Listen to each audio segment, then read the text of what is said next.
think it's such a hot topic right now, the idea of direct-to-consumer. Everybody's talking about it at DVW right now. People are talking a lot about e-commerce, and I feel strongly, as does everybody else, that we really need to be able to have a dialogue with our consumers and know what they're interested in so we can serve up the content that they're looking for.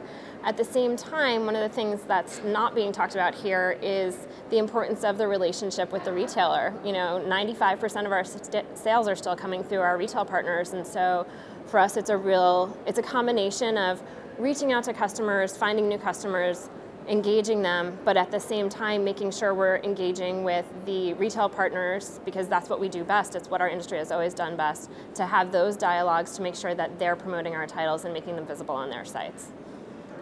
We've been trying to really develop our direct-to-consumer marketing over the past few years. We've really swung around and looked much more at all types of social media and all types of connectivity to our customers. We like to think that the Candlewick name does have an extension beyond the trade to the consumer to some small degree. So there's some potential equity in who we are. In the United States, we're only about 20 years old, so we haven't been around that long.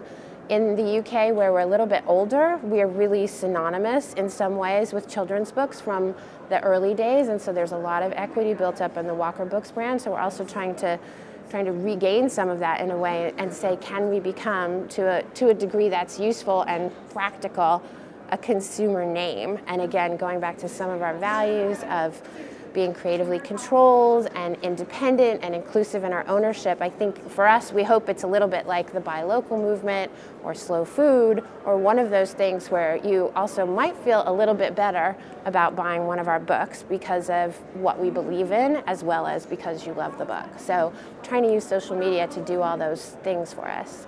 I don't think Amazon has anything out for book publishers in particular. They're disrupting a lot of industries. I think Netflix needs to worry about Amazon's Prime Instant Video stuff too. They're just trying to do a lot of this on all different fronts. I think that the thing that publishers probably need to worry about the most with Amazon is just the amount of customer data that Amazon has that publishers don't have. Amazon knows a lot more about what book buyers are actually doing and the other stuff that they buy, and if they've read one book, what kind of thing they're going to buy next.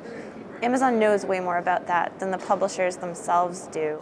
Well, risk-taking for publishers has been diminishing for 2 decades, since large corporations took them over, and also at the same time are expecting a much higher profit margin for the sale of the book.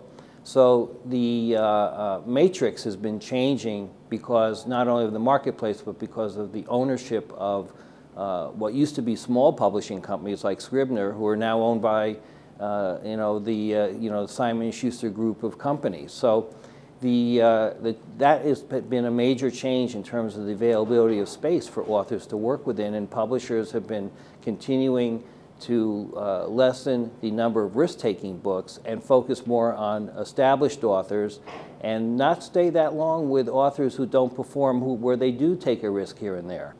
Well, I believe that agencies have a much larger role than they've ever had before, especially in bringing to the market new talent and finding ways within the e-book world to establish those authors so that they're now attractive to the traditional publisher, who is taking less and less risk and looking for new authors with sales records. So I think that our e-book division assists authors in that regard.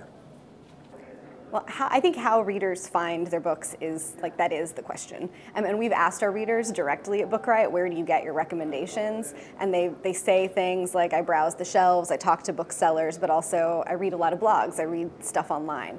And we certainly at Book Riot think that where we're headed is online discoverability, and that it's not just about front lists. Publishers tend to be excited about their front list, and 3 months after that book comes out, they're done talking about it. But most readers aren't the readers that we are in the industry, and they're not concerned about what's brand new. So we try at Book Riot to talk about the new books, but also just anything from the backlist that we're reading that might interest our readers as well, and to talk about it in a way that introduces them to, if you liked 1984, here are 3 other books that you might not have heard of yet.